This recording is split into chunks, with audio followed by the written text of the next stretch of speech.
Hər vaxtınız xeyir. Günün parafrazı verilişinin artıq 10-cu epizodunda həmişə kimi mən Cavid Ağa və İlkin Hüseyni bir yerdəyik.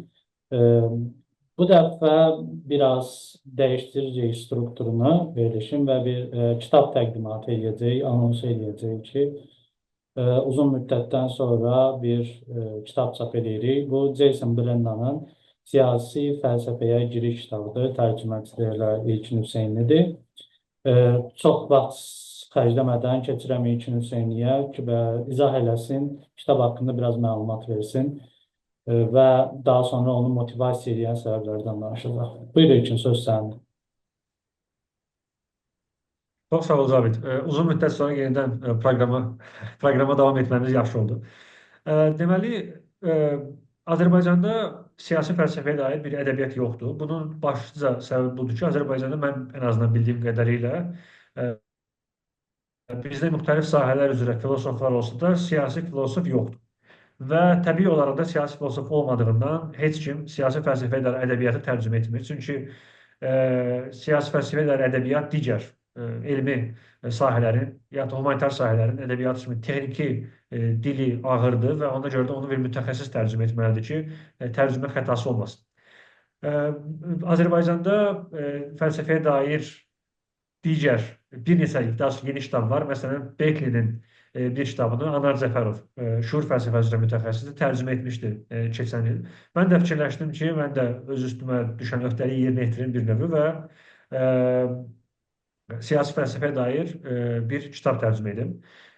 İlk olaraq isə bir növü Asana qaçdım. Çünki Jason Brennan'ın siyasi fəlsəfəyə giriş kitabını tərcümə etdim və bu əl kitabıdır. Qətiyyən belə uzun deyil, qısadır və dili olduqca sadədir. Çünki universitet tələbələri yaxud da digər akademiklər üçün yox, ümumi auditoriya üçün nəzərdə tutulub və orijinalı da bir neçə il əvvəl Katon İnstitutu tərəfindən deməli dərc edilib. Katon İnstitutu isə ümumiyyətlə yəni düşüncə mərkəzidir və ümumi əhaliyə xitab edən kitabları tərcümə edir. Kitablar da deməli dərc edilir. Jason Brennan isə olduqca cavan olmağına baxmayaraq artıq ondan çox kitabı çıxmış, bəlkə də 100-ə yaxın məqalə çıxmış və çox məşhur bir, həm akademiyada, həm də akademiyadan kənarda məşhur bir filosofdur və onun yazı üslubu da olduqca sadədir. Mən də onun tərcümə zamanı yazı üslubunu, yəni sadəliyini qorumağa çalışdım və ümid edirəm ki, oxucular olduqca rahat bir şəkildə siyasi fəlsəfi mövzuları oxuyub anlaya biləcəklər. Əgər nəsə bir anlaşılmazlıq olsa, tərcümə üçün bu mənim xətamdır. Dediyim kimi, kitab olduqca sadə dildə və qısa olsa belə, əgər siyasi fəlsəfəyə giriş adlı universitetə bir dərs götürsəniz, aşağı-yuxarı buradakı tematika sizə öyrədiləcək. Yəni, hər bir bölmə, 16 bölmə var və hər bir bölmə sizə elə semestr boyu hər həftə öyrədiləcək. Yəni, təxmini o baxımdan da bir dərslik üçün dərslik hesab etmək olar. Ümumi əhali üçün. Bura Azərbaycanda indi siyasi fəlsəfi ixtisası olmadığından istənilən sahə üzrə tələbələr və ümumi dediyim kimi tələbə olmayan insanlar da bu kitabı oxuya bilirlər. Bu bizim motivasiyamız. Bəs nəyə görə lazımdır siyasi fəlsəfə ilə maraqlanmaq? Belə ki, siyasi fəlsəfə siyasətə dair fəlsəfədir və siyasət də bizim həyatımıza hər gün təsir edir. Biz onunla maraqlansaq da, maraqlanmasaq da, xoşumuz gəlsə də, gəlməsə də və biz istər-istəməz öz dostlarımızla müzakirə edəndə, əgər ictimai bəyan etməsə belə, ən azından öz dostlarımızla, ailəmizlə müzakirə edəndə mütləq siyasi fikirlər səsləndiririk və bunlar əslində siyasi fəlsəfənin predmeti olan fikirlərdir. Məsələn, vergi nə qədər olmalıdır, sosial yardımın həcmi nə qədər olmalıdır, ümumiyyətlə sosial yardım olmalıdırmı, orta məktəblər yaxud universitetlərdə pulsuz təhsil verilməlidirmi, pulsuz təhsil deyiləndə, yəni dövlət tərəfindən maliyyələşdirilmiş təhsil verilməlidirmi, uşaq bağçalarını dövlət mi maliyyələşdirməlidir, yoxsa kasıb deməli, bağçaya uşaq göndərə bilməz, amma varlı göndərə bilər, əgər pulu varsa. Yəni, bazarın, daha doğrusu sərhədləri nə dərəcədə olmalıdır, bazarı məhdudlaşdırmaq lazımdırmı, yaxud da ifadə azadlığı ilə bağlı bizdə ən çox müzakirələr gedir və hər bir insanın da bu barədə fikri var. Məsələn, təhqir ifadə azadlığıdırmı? Kiminsə söymək, kiminsə anasını söymək, atasını söymək, var yoxunu söymək. Bunlar ifadə azadlığıdır. Yaxud ifadə azadlığının sərhədləri nə qədərdir? Bəzən bizdə deyirlər ki, bəs tənqid olar, amma təhqir olmaz. O tənqidlə təhqirin sərhədini kim müəyyənləşdirir? Və niyə tənqid olar, təhqir olmaz? E, Yaxud da ümumiyyətlə biz insanlar bir icma olaraq özümüzü necə idarə etməliyik? Dövlətə ehtiyac varmı? Ehtiyac varsa dövləti digər qurumlardan fərqləndirən şey nədir? Dövlətin bizə etdiyini adi bir insan etsə, biz həmin insana qarşı necə münasibət göstərərik? Məsələn, Cavid gəlib sizin qapınızı döysə və desə ki, öz maaşımın 30%-ni mənə verməlisən, bunun müqabilində mən sən məhluvə deməli və ümumiyyətlə qəsəbəyə asfalt çəkəcəm, məktəbdə uşaqların pulsuz oxuyacaqlar, sənə də deməli müəyyən qadağalar qoyacağam ki, məsələn, bəzi qidaları, bəzi dərmanları istifadə edə bilərsən, bəzilərini yox, çünki bu sənin öz sağlamlığına ziyandır. Yəni sənə həm qadağaya qoyuram, həm də gəlirimin bir 30-40%-ni alıram sənin əlindən. Və səndən də soruşan yoxdur ki, xoşun gəlir, xoşun gəlmir. Yəni budur, bu sənin yaxşılığın üçündür. Kimsə gəlir əlinizdən siqaret alır, kimsə gəlir əlinizdən nə bilim içkini alır ki, bu qədər bəsdir etmək. Yəni Cavid bunu eləsə, siz yəqin ki, Cavidə yığışıb döyəcəksiniz. Amma dövlət bunu eləyəndə, qanunlar vasitəsilə yaxud da qanunlar vasitəsilə bunu eləyəndə heç kim bir növdə səs çıxartmır. Bu sanki normal qəbul edilir. Ona görə də biz e, müəyyənləşdirməliyik ki, dövlət göydən düşməyib, amma eyni zamanda da biz hesab edirik ki, ehtiyacımız var dövlətə. Bəs dövlət onu necə formalaşmalıdır? Eyni qədər dövlət növü var. Bu idarə etmə sistemi necə olmalıdır? Yəni, ən böyük sualdan, bir növ siyasi fəlsəfənin ən əsas sualından dövlətə ehtiyac varmı, varsa necə dövlət olmalıdır? Ən elementar suala qədər, gündəlik bizim qarşılaşdığımız suallara qədər ki, ifadə azadlığının sərhəddi nə qədərdir, vergi nə qədər olmalıdır və s. Bu tipli sualların hər biri siyasi fəlsəfənin predmetidir. Ona görə də siyasi fəlsəfə ilə bağlı oxumaq, düşünmək bizim əslində mövcud olan onsuz da fikirlərimizi aydınlaşdırmağa bizə kömək edir. Bir növü siyasi fəlsəfə məsələn fizika deyil, kimya deyil ki, biz deyək ki, ə, təbii ki, fizika, kimya bizim həyatımıza hər gün təsir edir, amma biz fizikadan, kimyadan başımız çıxmasa da normal yaşaya bilirik. Yəni bizim elementar məlumatımız var ki, deməli, o da əlini soxma. Nə bilim, kimyəvi bir maddə görəndə ona toxunma, dilimə vurma və s. Yəni bu qədər kifayətdir normal bir insanın öz həyatını davam etdirməsi üçün. Kimya və fizikadan deməli cahil olsa belə. Lakin siyasi fəlsəfə belə deyil. Çünki siyasi fəlsəfə təbiətdə olan bir şey deyil. Bu insanların münasibətinin hansısa bir formada quraşdırılmasıdır. Bu təbiətdə deyil, göydə deyil, toxuna biləcəyimiz bir şey deyil. Ona görə də biz daima insanlarla münasibətdə olduğumuzdan bizim hansı münasibət növləri yaxşıdır, hansı münasibət növləri pisdir. Hansı münasibət növlərini əxlaqi olaraq legitimdir, hansılar isə əxlaqsızdır. Bu barədə bizim fikirlərimiz var onsuzdur. Bu baxımdan siyasi fəlsəfəni oxumaq bizim həmin fikirlərimizi aydınlaşdırmağa, cilolamağa, onların səhv və ya doğru olduğunu, bir-biri ilə ardıcıllıq təşkil edib etmədiyini öyrənməyə bizə faydalı olacaq. Məhz bu səbəbdən siyasi fəlsəfəni öyrənmək əhəmiyyətlidir. Yəni bir növü Azərbaycan ana dili yaxud ümumiyyətlə Azərbaycan dilində danışan bir insanın Azərbaycan dili qrammatikası ilə bağlı məlumatın olması nə qədər vacibdirsə, çünki sən ola bilər danışanda qrammatikaya düşünmürsən, amma yazanda fikirləşirsən. Yazmağın üçün qrammatik qaydaları bilmək lazımdır. Həmçinin oxumaq üçün əlifbanı öyrənmək lazımdır. Bu dilsiz mümkün deyil, çünki yaşaymışız. Eyni zamanda siyasi fəlsəfə də fəlsəfənin digər sahələrindən fərqli olaraq bizim həyatımıza hər gün təsir edən siyasətlə qalanlandığından biz bu barədə bilməliyik. Məhz bu səbəbdən də mən hesab etdim ki, bu qısa kitabı tərcümə etmək faydalı olar. Ümid edirəm gələcəkdə daha uzun, daha texniki siyasi fəlsəfəyə dair kitablar tərcümə edə bilərəm, yaza bilərəm. Amma hər halda indi vaxtım və imkanım yalnız buna çatdı. Yəqin ki, bunu da vurğulamaq lazımdır ki, Jason Brennan özü klassik liberal olsa da burada bir tərəf tutmur kitabda, ha? Elədir, düzdür. Həm Jason Brennan özü, həm də mən liberalam, amma və girişdə də müəllif Brennan özü qeyd edir ki, o liberaldır. Bunu gizləmir, lakin kitab bir növ dərslik xarakteri daşıyır. Amma dediyim kimi ümumi əhali üçün. Bu baxımdan da müəllif özü liberal olsa belə, heç də orada liberal qərəzi görmək mənə gəlir mümkün deyil, ən azından bu şişirdilməyib, yaxud da müəllif bunu bilərəkdən etməyib. Əgər varsa belə hansısa bir qərəz, istər-istəməz bizim hər birimiz qərəzliyik təbii ki. Yəni müəllifin daha sonra siz bölmələrə baxsanız, orada görəcəksiniz ki, bu bölmələr istənilən bir universitetdə siyasi fəlsəfəyə dair dərsliklərin silabusunu açanda oradakı bölmələrlə eynidir. Yəni bu dəqiqə siyasi fəlsəfədə, akademik siyasi fəlsəfədə bizim sosial demokrat, sosialistə yaxın deyəcəyimiz filosofların fikirləri daha məşhurdur.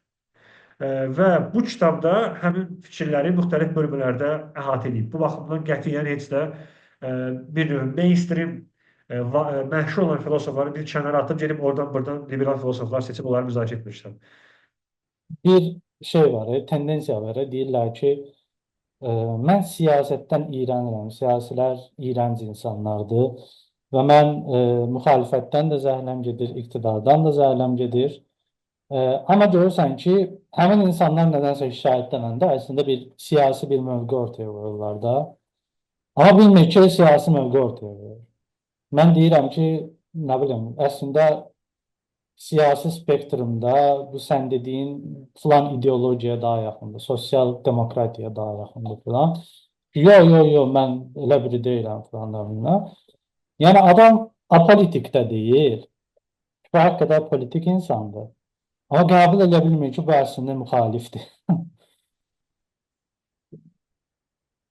Səncə bu nədən qaynaqlanır? Sırf həqiqətən də siyasi fəlsəfə haqqında ədəbiyyatın olmamağının səbəblərindən budur yəqin ki. Daha doğrusu nəticələrindən biri budur yəqin ki. Yəni biri budur, bir növ ədəbiyyatın olmamasının və bizə həm məktəbdə, həm universitetdə siyasi fəlsəfəyə dair, həm siyasi fəlsəfə, həm də siyasi elmlərə dair məlumatın verilməməsinin nəticələrindən biri budur. Amma təbii ki, bu nəticənin başqa səbəbləri də var. Azərbaycanda ümumi siyasi mühit, Azərbaycanda müxalif deyiləndə yalnız döyülən və bir-iki partiya üzvü olan insanların nəzərdə tutulması. Bir müxalif və hökumət olmaq, iqtidar olmaq bir peşə kimidir. Yəni müəllim, həkim. Ona görə desək ki, mən nə oyam, nə də buyam. Və siyasətin də çirkli bir şey olması və ya təhlükəli bir şey olması fikri. Bu səbəbdən insanlar apolitik olmasalar belə özlərini siyasətlə məşğul olmadıqlarını, maraqlanmadıqlarını iddia edirlər. Yəni təbii ki, səbəblərindən biri də bunun ədəbiyyatda olmamasıdır. Çünki ən azından insan siyasətin hazırda təhlükə olduğunu və s.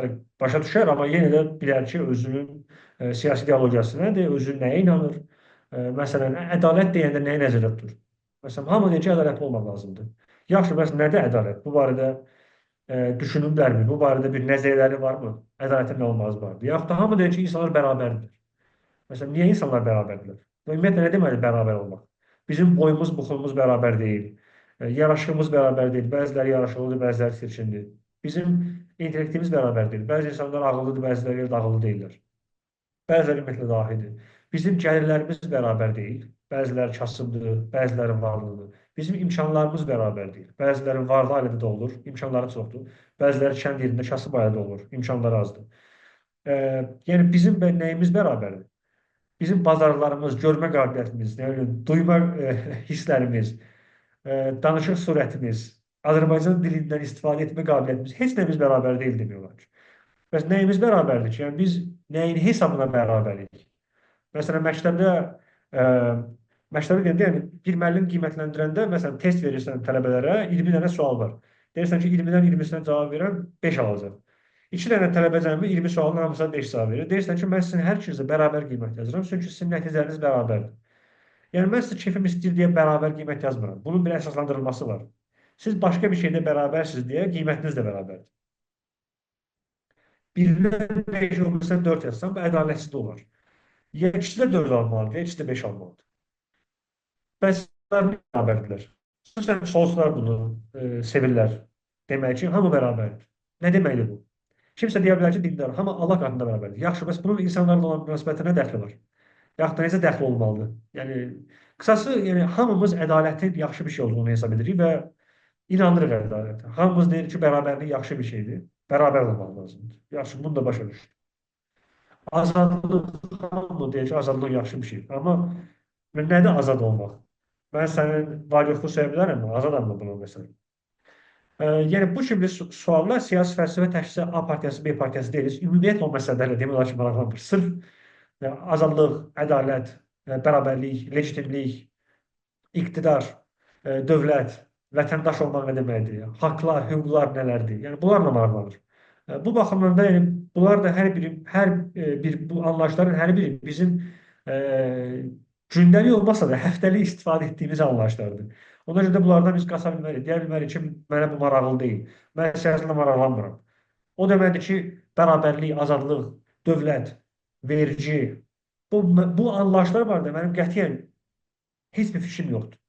Belə bir insan, hətta özünə apolitik deyən, siyasi partiləri izləməyən insan belə bu mənada siyasidir, politikdir. Çünki bu barədə fikri var. Sənin itdən pişikdən bir fərqin var. Sən daima düşünürsən bərabərlik barədə. Biz hər birimiz hesab edirik ki, nə vaxtsa müəllimlərimiz bizə qarşı ədalətsiz olub. Yəni müdirlərimiz bizə qarşı ədalətsiz deyilik. Çünki mən yaxşı işləyirdim, amma getdi qohumu qabağa seçdi, mən seçmədim. Mən yaxşı işləyirdim, amma sinif rəhbərinin qızına 5 yazdılar, mən yazmadım. Yəni bu barədə hər birimizin təcrübəsi var uşaq vaxtdan etibarən. Çünki biz insanıq və bu barədə daima düşünürük və bu bizə təsir edir. Bizim itdən pişiyə fərqimiz də budur. Ona görə də biz mütləq bu anlayışlarla maraqlanmalıyıq, düşünməliyik. Əgər kimsə dahidirsə, oturub bu barədə hər şey özü düşünə bilər.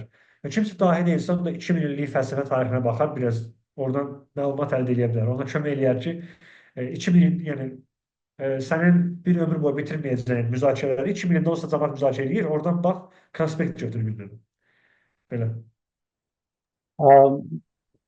Yekunlaşdırmaq üçün belə bir şey dediyim şey ədəbiyyat söhbətinə əlavə olaraq. Mən niyə bayaq Wikipediyanı xatırlatdım sənə.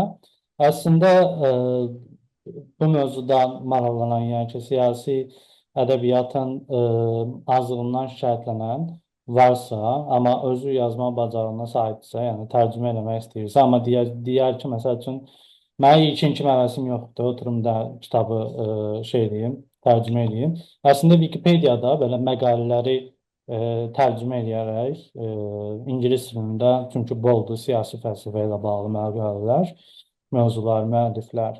Onları Azərbaycan dilinə tərcümə edərək əslində belə xırda-xırda töhfə verə bilərsiniz bu işə. Yəni mütləq kitab tərcüməsi və yaxud elmi, akademik məqalə tərcüməsi vacib deyil bu barədə.